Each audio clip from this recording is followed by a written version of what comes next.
So I'm dreaming of this place. It's Leopold's Book Bar Cafe. It's the dreamiest bookstore, cafe, and cocktail bar combo you'll ever find. And it's right here at 1301 Regent Street.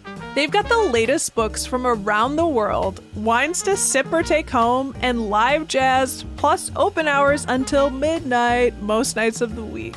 You can grab a drink or dessert and just kick back at Leopold's. Today on CityCast Madison. It's day 2 of our 3-part fall getaway series. And just a hop, skip, jump away in nearby Lodi, you can find the award-winning Trinan Farm Corn Maze. This maze is the perfect challenge to test your directional prowess and have a good old time doing it. There's also a pumpkin patch and plenty of other activities on the farm too. To learn about the corn maze biz, we spoke with Angie Trinan, maze designer and co-owner of Trinan Farm. It's Wednesday, September 27th. I'm Bianca Martin, and here's what Madison's talking about.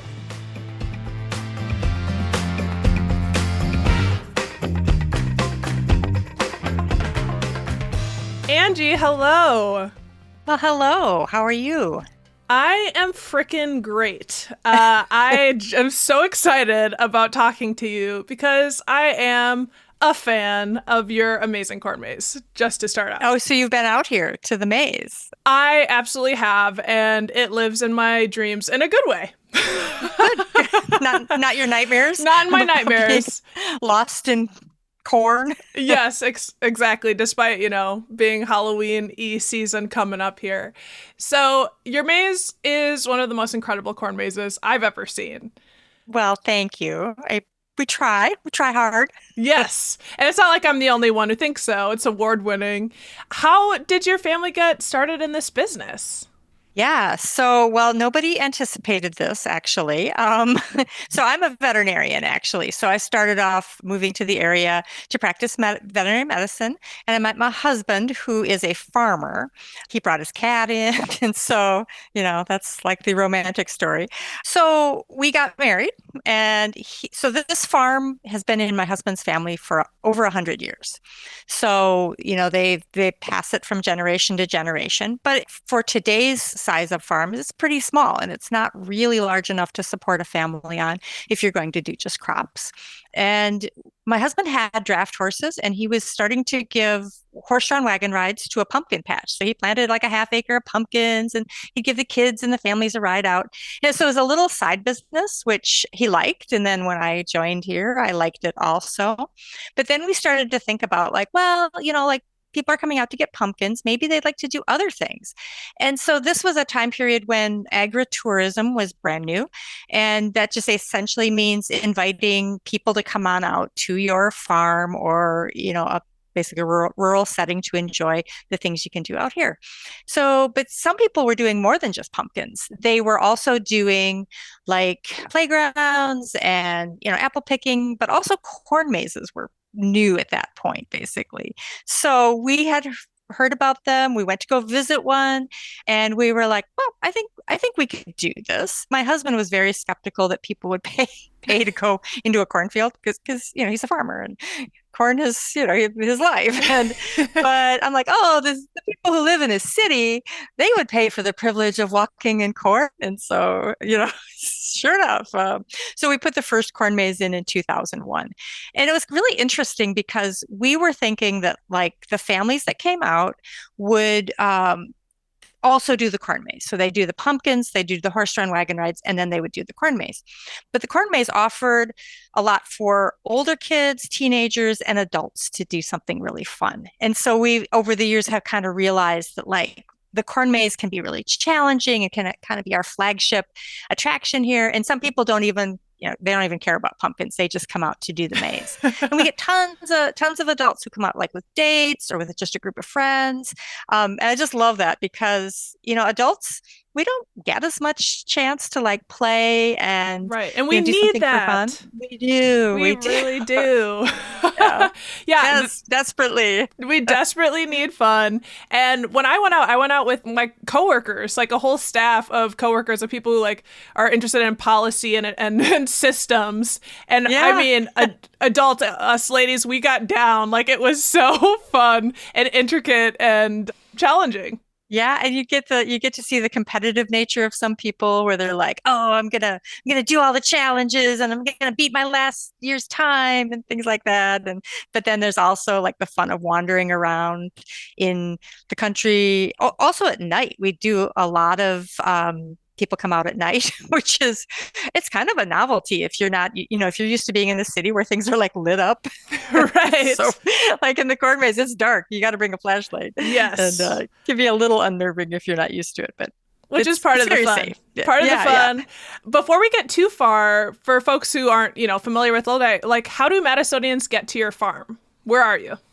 Yeah, it's funny because a lot of people, don't know where Lodi is. It's really close. We're 20 miles north of Madison. And so from either the far east or the far west side, it's about, 30 minutes or so. And then you can come up through Wanakee if you want to come up through the north side. So, yeah, so we're like in between the interstate and Highway 12. Pretty close.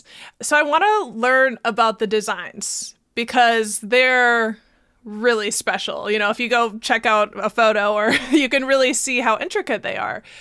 Who designs your mazes? Yeah, so I actually designed the corn mazes myself.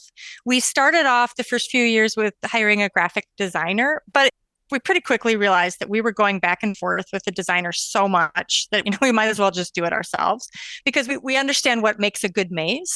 Not only like beautiful from the air, but also like good for the people who are within the maze, on the The ground. experience. Because, yeah, the experience of it. Like, for instance, we learned really quickly that you should not have long dead ends. It's like a recipe for people cutting through the cord. So there's little tiny dead ends, but not really long dead ends. And then we learned that like curving paths are more confusing than straight paths, especially where they intersect. And so I thought, I think I can learn to do this, use these programs, graphic design programs, and do. I don't really have the background in like formal training, but I like art, and I have learned how to do one big art project every year, which is 15 acres. And so I design the maze every year. And so I have a number of parameters. One is that I want it to be recognizable from the air. So like when there's a photo of it from overhead, I don't want people confused, like, oh, what is that? I have to look at it for a while to figure it out because that's common in mazes. I want there to be like a central figure that you can see, like, oh, that's an elephant, or like this year, that's a dog. I want it, yeah. So just to be kind of beautiful aesthetically, but I also need it to be kind of a part of a theme for the season because I have a lot of really young staff and I have to train a lot of staff really quickly. And I want them to be able to talk to customers. So, like a conversation starter, like, oh, let's talk about what the maze is about. And this year, the corn maze is a dog, and the theme is to all the good dogs Oh, because like dogs give us so much in our lives and we share so many of us share our lives with dogs, and even of those of us who don't, I mean, canines are pretty compelling, I think. And it's kind of a tribute to all the hard work they do being our companions. oh my goodness. Yeah, yes. And so then the maze is a dog who is looking up at its person, trying to engage the person in play, which also fits with our theme of, like play and getting outside and being active and enjoying time with friends and family. And so that's kind of I what we'll be love talking it. about this year. We'll have like dog trivia or dog like in the maze at each of the mailboxes we have like a little thing to read and so forth. So Yes, those are fun. yeah, There's so much thoughtfulness in this, and also yeah. so exciting about this year's theme about dogs. Can folks can't bring the dogs into the maze though. Don't bring your So dog. that's a challenge. Just with insurance reasons and for like just so many people that and we have other animals here. We have goats and chickens and pigs and horses, and it's just not a good mix. So I actually was a little like hesitant to make the dog the theme because I was like, well, it's going to feel like, I mean, People are going to think about their dog at home. yeah, so we can't. It's just that mix of controlled chaos and dogs that I mean, it really is primarily liability and Yeah. insurance. So, Yeah. but we still love them.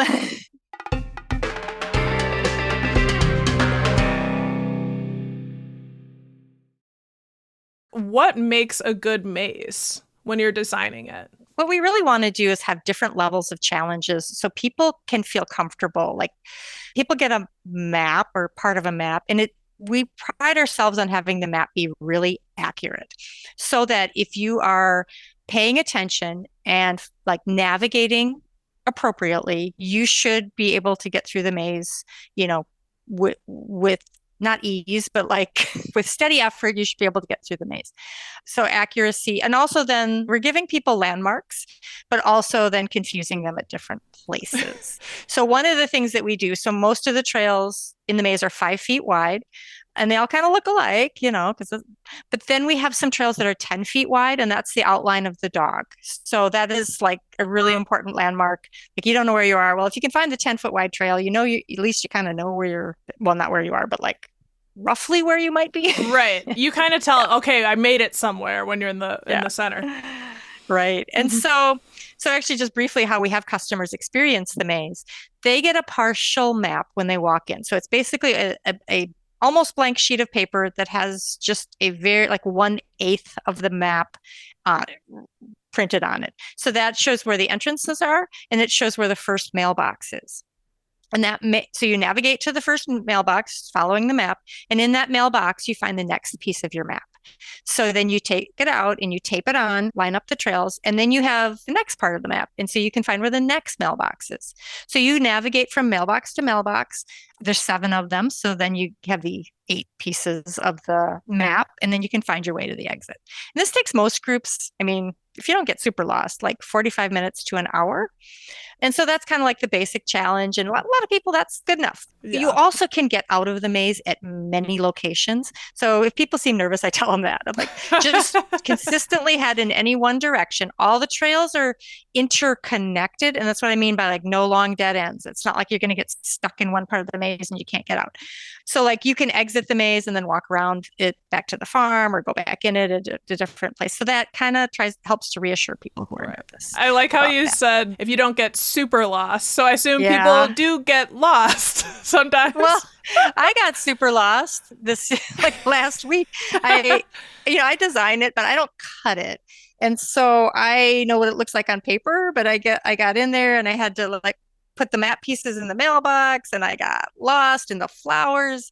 And I'm like, well, good news. These are really confusing. So if you're going to get lost somewhere, getting lost in the flowers, it sounds decent. Yeah, get lost in the flowers. Yeah. But then like some people want to spend more time in the maze. And so we have additional challenges that are optional. So there's the secret locations too, which a lot of people do look for these. They are not marked on the map. That's why they're called secret. They are handheld paper punches chained to a post. You have to kind of like walk along the trails and then you see one and you're like, oh, yeah, then you punch your map. And there's 10 of them in the maze. And so like we give you prizes based on if you do look for them, we give you some prizes. Like for instance, if you complete your map, you get a sticker. All right. Yeah. We get that's what we do at the prize station. Yeah. And if you look for the secret locations, if you get at least 4 of them, you get a certificate with a photo of the maze showing that you are a maze master.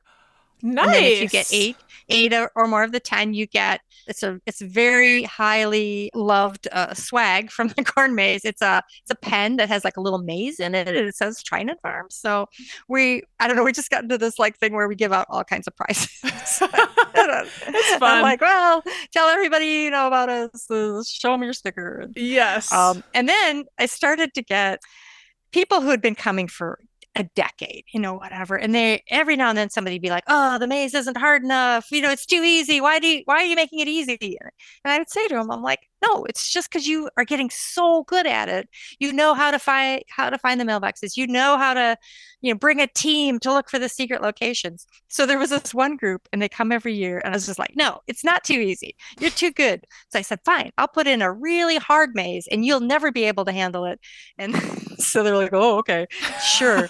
So that was the year we had the fox and the grapes. And so the grapes were super hard because they were circles. And I got lost in those too. So I put in a separate maze and we called it the circle maze. And it was just like all circles. It was just like interlocking circles everywhere.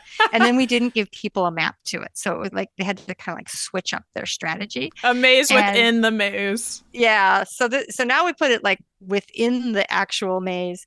So we put numbers in there, just numbers on fence posts, and we don't tell people how many there are. We don't tell them if there's duplicates, but just so you know, there are duplicates. And then I don't even, honestly, I don't even know how people do it. I mean, I put the posts in there. I'm like, how would you even systematically go through this? But some of them do. And then the prize for that is they write their names on the like maze within a maze winners board, and then we often take their picture. I love it. So it's just the competitive. And actually, one of the fun parts of it is I'm like, all right, now you have to have a team name, and then they have a big discussion of what their team name is going to be. So it's kind of like team building all the way.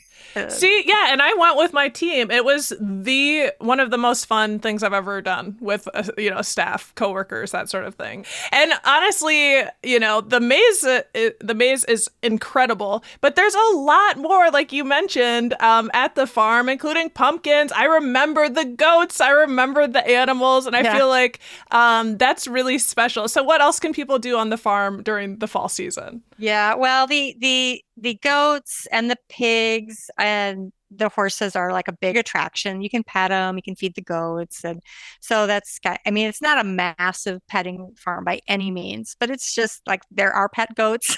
It does the trick. Yeah, it does the trick. Yeah, you get to see a goat. You get to see pigs. And so we also have a lot of like what I consider like adventure play. Like we've got these long slides that are made out of culverts. Also like a tractor tire playground. Oh my gosh. The other thing that we've got that is that we have like a natural area to do some hiking. And we really like to encourage kids, families with kids and adults to kind of like hang out in the woods a little bit. It's just beautiful. You can walk up there a little ways.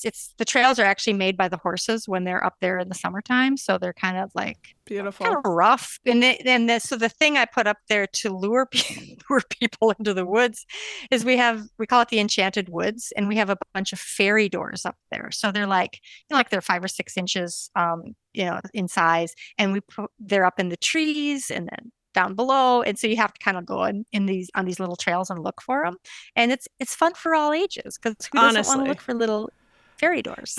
Angie, everyone listening too, I mean, you guys, you can just hear everything is enchanted about this place. Angie, thank you so much for giving us the what's going on at the corn maze and at the farm. Appreciate you. Come on out, I'll get you lost.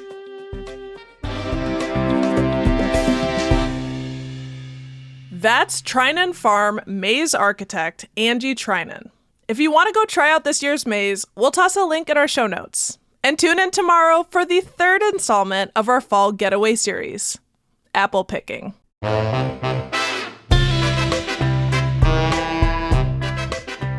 And here's what else Madison's talking about.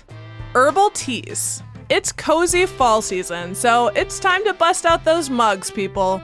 You also might want to consider checking out an event this Friday with Madison Library's naturalist in residence, Quantice Winters. She's the food doula you might have heard on our show recently. And she's leading a workshop on making your own herbal teas using local ingredients. That event is free, but it requires registration, so we'll toss a link to that in our show notes. And do you want to lend a hand to science? UW Health is looking for 75 people to test a new Lyme disease vaccine that targets more strains of the tick-borne illness. UW Health just became a site for an international phase 3 study of the vaccine. Who can participate? Folks ages 5 and up can be in the study. Enrollment starts this week and runs through December. Check out our show notes for details. That's all for today here on CityCast Madison. I'm Bianca Martin. If you enjoyed the show, why not share this episode with someone absolutely amazing? We'll be back tomorrow morning with more stories from around the city. Until then,